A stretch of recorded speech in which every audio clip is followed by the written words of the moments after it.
给你跪下头头，妈妈错了，妈妈错了，头头，我害了你啊，我害了你啊！您现在看到的是齐齐哈尔市34中门前的场景。我前天的节目里曾经讲过，这些失去孩子的家长啊，在第一时间的医院里并没有表现得特别哀伤，他们看起来非常冷静和克制啊，用有理有力有节的方式在表达着自己的诉求。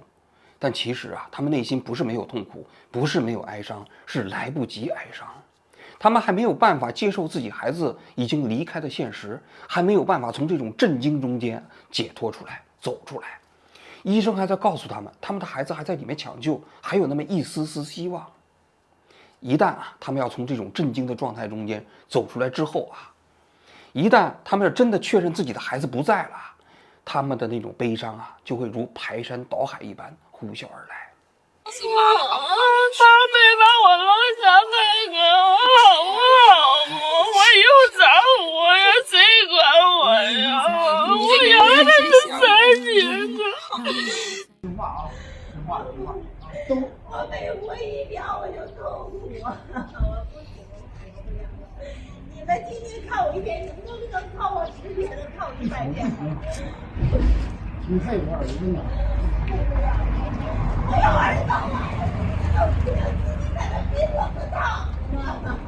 那怎么办呢？谁背他？谁背他呀？他也回不来了。我去背他。他也回不来了。听到了吗？我每活1秒钟啊，都是无尽的痛苦啊。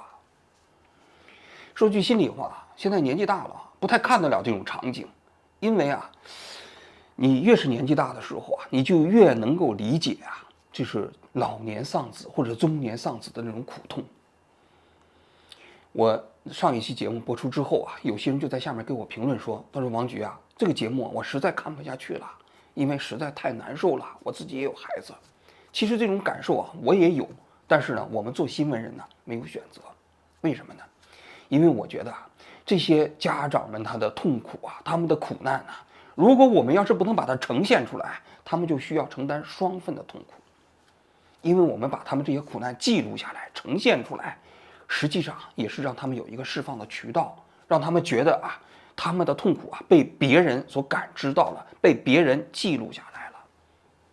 这对他们来说呢，多少也是个安慰，所以我们没有选择。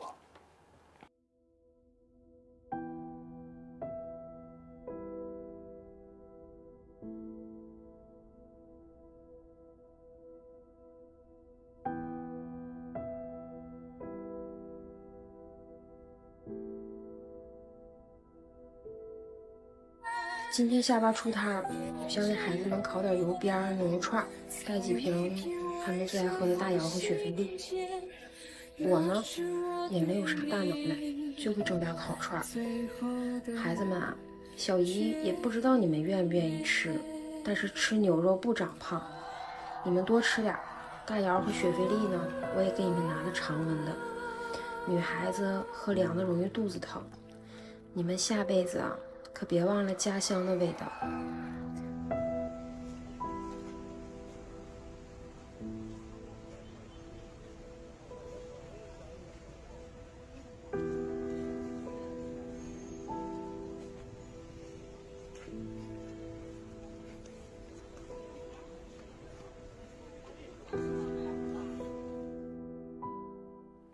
说句心里话啊，这34中门前的花海啊，是我见过的类似的公共事件过程中间最壮观的，有几十米长。实际上只有11个孩子去世了嘛，你跟那个汶川地震比起来，那几万人去世，对吧？但是我从来没有见过这么壮观的花海。齐齐哈尔市的很多市民啊，都到现场给孩子献花。实际上献花并不是我们中国人的传统嘛，你想想，这么多人来给这些孩子献花，还有人来给孩子送来黄桃罐头，还有人送来烤串的，还有很多外地的人给孩子啊下单之后用外卖的方式送到这个现场的。我在这里给大家介绍一下，为什么有很多东北人啊要给这些孩子送黄桃罐头。这里头啊可能还有点地方风俗啊，因为东北这个地方呢冬天比较冷，吃水果呢不是特别方便，所以啊孩子如果生病的时候，家里头都会给孩子吃黄桃罐头，也有的时候会吃其他的水果罐头啊。我小的时候，我母亲就会在我生病的时候给我打开一盒罐头。那为什么选黄桃罐头呢？因为黄桃罐头中间有一个字叫逃，逃呢就是指逃过的意思。孩子生病了，你能够逃过这场病灾病难，那么其实这里头也讨一个这种口彩的意思。那为什么这些人啊要把这个黄桃罐头送给这些已经死去的孩子呢？他们的心意就是说啊，您别忘了家乡的口味儿，您顺着这样一个熟悉的黄桃罐头的路啊，能够找到自己的家。哎呀，我看到这个现场的场景啊，我还有一个感受，我就觉得这么看起来一眼望不到边的这些花海啊，其实不仅仅有哀伤，不仅仅有悼念，其实它还有另外一种情绪，就是愤怒。你想想，这些老百姓，他们能够上街去游行吗？不能吧。他们能去问责政府吗？也不能吧。所以他怎么办呢？就选择给孩子献一束花。你总不能禁止我悼念死去的孩子吧。所以啊，你看到了这些一眼望不到边的花海，其实它也背后啊，都是这些普通的老百姓内心对政府面对这件事情处理的时候的不满。为什么不满？我们还回到7月23号晚上啊，那天的医院里，还是那个父亲控诉的场景。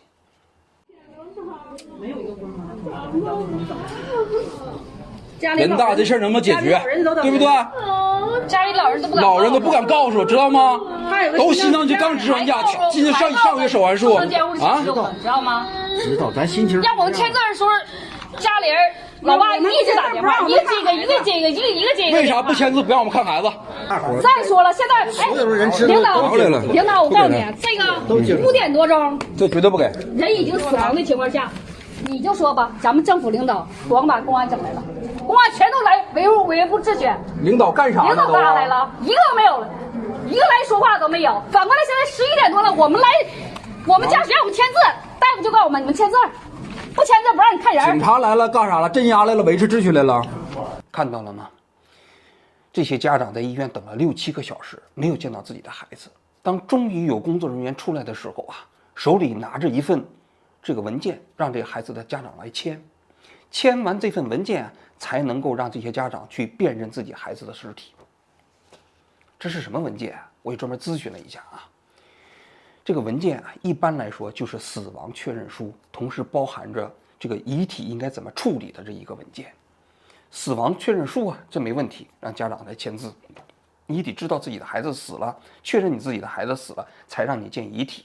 另外一个就是说，这些遗体你见完之后，你不能拿走，你不能自己处理，统一要交给政府有关部门统一安排。多数公共事件过程中间的这第一份协议啊，都是如此。他们怕什么？他们怕这些家长啊自己把这个遗体拉走，比如说把这个遗体啊拉到学校门口去，那这个社会不就动荡了吗？那老百姓的情绪不就更加爆发了吗？所以千万不能让这些孩子的家长把遗体拿走，必须让他们签字认可，这个遗体要交给有关部门统一处理。你要不答应，我就不让你去见你的孩子。孩子已经没了，咱们把善后处理好。怎么善后？我现在都没处理明白，你告诉我处理善后？我连见孩子最后一面也没看见。没签字不让见面。再说你现在得让我看一下孩子是不是我家孩子，要万一不是我家孩子呢？孩子就说了，就得让我们看呢，证明是不是我们的孩子呀？我是不是我家孩子，我们都不知道呢。我那天啊做完节目的时候啊，有人还跟我说，人家政府部门不也出来道歉了吗？人家道歉不也向家长道歉了吗？是吧？你怎么能说人没有歉意呢？但是你看看在现场里头如何对待这些家长，他们真的有歉意吗？这些家长在医院里啊焦急等待几个小时，自己的孩子在里面死了，想去看一眼都看不到，都不能。如果要看自己孩子的话，还必须配合政府先把这样的文件签了。这是对这些家长有歉意吗？更何况你看到了吗？这些家长啊，他们在看到这个死亡确认书的时候，他们普遍有一个疑问：你现在这个5点多钟的那啥结果，你11点多告诉我们，我们中间还问那个政府的领导，哪个领导？那女的还问他呢。8点多钟问他，他说的，那个正在抢救，正在抢救啊！这你们说的，政府人说的。我们现在就纠结这时间，你是抢救了或不抢救，到底咋回事？抢没抢救这东西？我们放弃了，不可能不抢。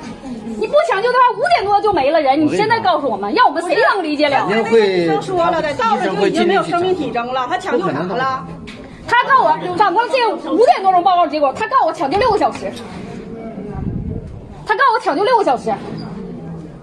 5点多就没有生命体质了，告我抢救6个小时，这6小时干啥了？谁知道啊？接受不了，孩子太小，谁也接受不了，谁都接受不了。为什么在这个过程中间没有告诉我们孩子其实已经没办法抢救了呢？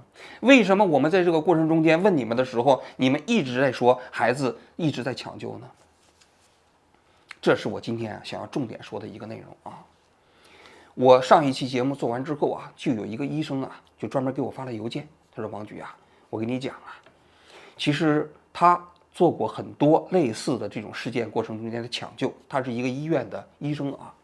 他说现在啊，遇到这种公共安全事故啊，只要人还有形，重要的部位没有被彻底砸扁，比如说脑袋啊，没有被砸扁，身体砸烂的没关系，送到医院之后都不会当场宣布死亡，都要进行表演式抢救。就是这些人送到医院之后啊，该上心电图上心电图，该采血上采血，该这个上呼吸机上呼吸机，然后该做的检查做检查，该做的病例也做病例。他说为什么？很显然，他说其实是有关部门不希望啊，就是在现场死亡的人数太多。如果现场死亡的人数太多啊，那么这个事故的等级就有可能往上。因为你现场，比如说就拿34中这件事情来讲吧，如果说现场挖出来的时候11个人全部死亡了，那么可能这个事故的等级就上调了。那么如果说现场只死了4个人，其他6个人那送到医院之后经抢救无效死亡，那么这个事故的等级就有可能往下一个等级。因为啊，这个不是说这个事故非常严重，是你们这个人的身体不太行嘛，我们都奋力抢救你了，结果你也没有坚持过来，那这个只能说现在的医疗条件还没有办法能够挽救你的生命，或者说就是你们这些孩子本身身体不太争气，没有坚持下来，就是这样。所以他就给我讲，他说他原先抢救过一个病人，他说那病人从那个24层楼掉到了地面上，他说那脑袋有半边已经都没有了，都已经砸扁了，下颚骨全都碎了，那身体这个脏器也没有什么好的了，那大腿上的白骨都露出来了，送到医院之后早就凉透了。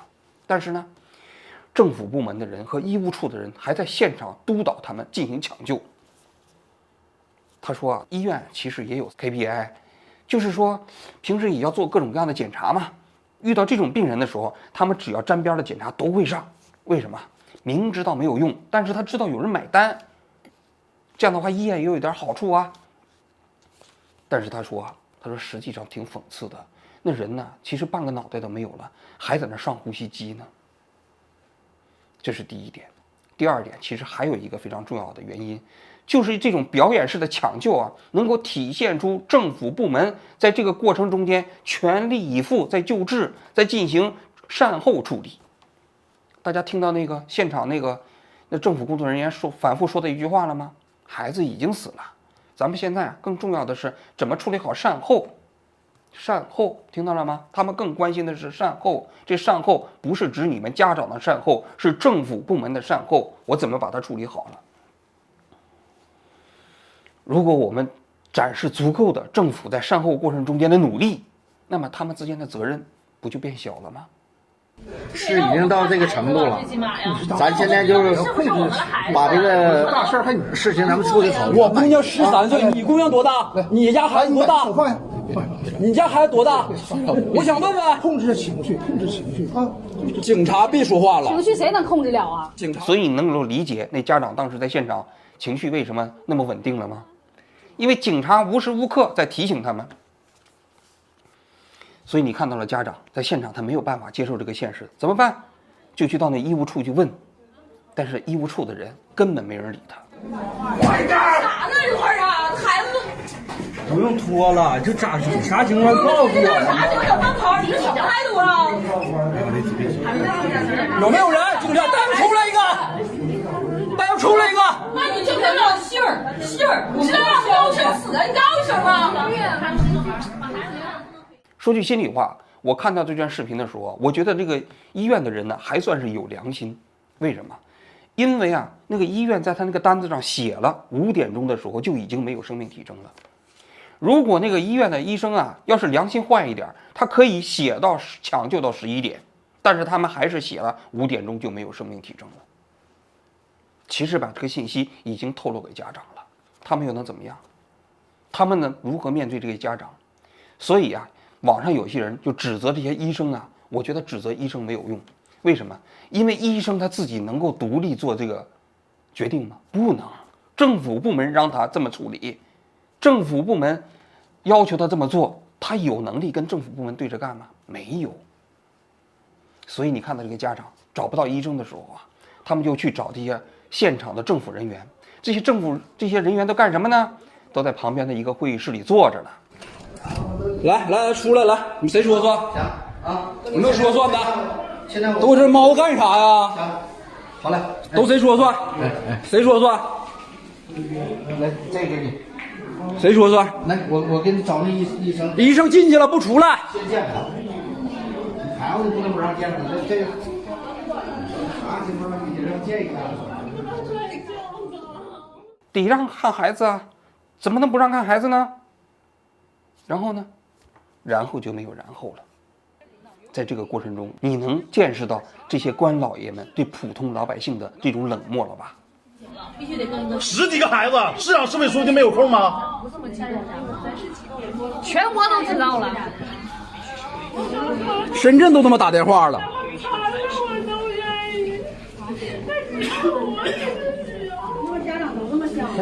确实没了，抓紧让我们认。找的是谁？你们哪个领导到点儿？你们干啥都是？能得有一个人。别摆了手，你们是干啥的？咱们现在你能不能先看看孩子？别在这不能见了。现在就找他们就那个人。对，要我们看孩子。要是说没有，那位给我爆料的医生在邮件里给我讲，他说：“王局啊，在现在的潜规则下，这些受害者是没有办法有尊严的离开这个世界的，因为他们虽然死了，还必须执行政府交给他们的任务，扮演完政府善后过程中的工具之后，他们才能离开这个世界。想想是不是特别可悲呀？这些孩子啊，被压埋在废墟下几个小时，失去了生命。”抢救到医院之后，还必须继续承担起政府欺骗公众的这样的一个道具。要我说啊，不仅仅这些孩子啊，你去看看他们的父母，他们的父母焦急地等在医院里面，连自己的孩子的遗体都不能见一面，他们是什么？如果这些孩子是工具的话，那他们的父母就是人质。为什么是人质？因为他们孩子啊，已经不能喘气儿了，不能表达自己的情绪了，也不能反抗了，但是他们父母可以，所以对他们这些父母呢，你还不能简单的用警察直接对付他们，怎么办？就必须啊，要用这种你不签字我就不让见到你们孩子的这么一个手段，胁迫他们去配合政府的工作。大家还记得网上有一段时间都流传的一段话，说这孩子就是软肋，大家可以看到了吗？在这个过程中，你就知道什么是软肋了。当你的孩子离开这个世界，我让你见一眼你的孩子，这不就是你的软肋吗？这个父母当时最想要的诉求是什么？就是想看一眼自己孩子的遗体。但是这就被政府拿去之后啊，当作胁迫这些人质的工具。你不答应，你不签字，我就不让你见。所以你就知道了吧，在中国真的每一个家长的孩子都是他们的软肋，都是他们没有办法啊，直接鼓起勇气进行反抗、进行抗争的软肋。有效吗？真的有效。所以你看到了吗？这些家长最后都乖乖就范了，没有一个人勇于站出来呐喊，向政府表达不满。最后呢，他们只能在学校门口啊，来表达对自己孩子的忏悔。把手机收起来！我给你跪下头头，妈妈错了，妈妈错了，头头，我害了你啊，我害了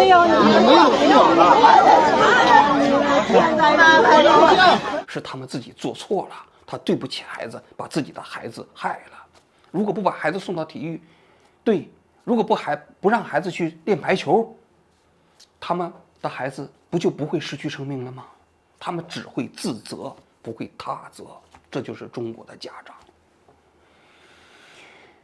要我说啊，这34中门前的这些花海啊，一眼望不到头啊，不仅仅是普通百姓对这些孩子的哀悼，其实从某种角度来讲，也是一种非暴力的不合作。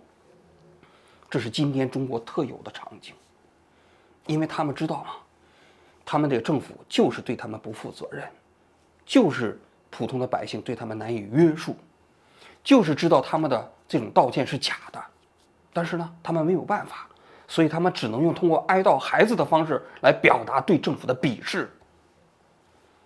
这让我想起《左传》里的故事啊，周厉王当时在全国各地横行霸道，鱼肉百姓，结果呢，普通老百姓就起来反抗，最终呢，他把这些老百姓都杀了。最后那些普通百姓见面的时候都不敢交谈，只能互相使眼色，叫道路以目。赵公就说了：“防民之口甚于防川。他日一旦让他溃决的话，伤人必多呀。也许这样的日子你通过这样的悲剧，你看到了，他可能就不远了。”好，我今天就讲到这里，谢谢大家。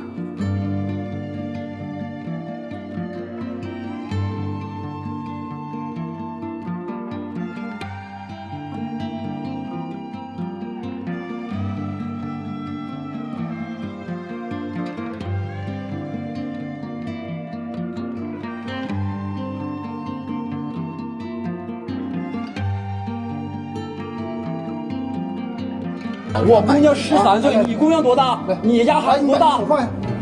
你家孩子多大？我想问问。控制情绪，控制情绪啊！警察别说话了。情绪谁能控制了啊？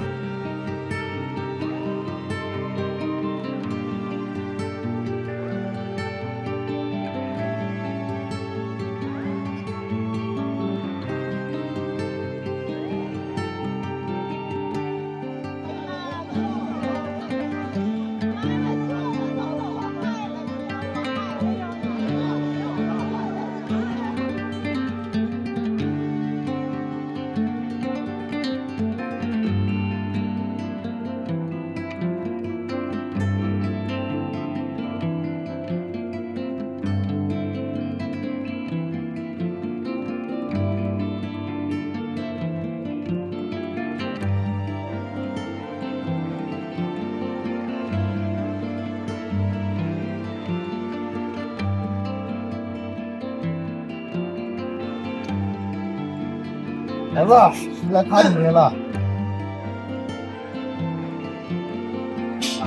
娜姐，一路走好，娜姐。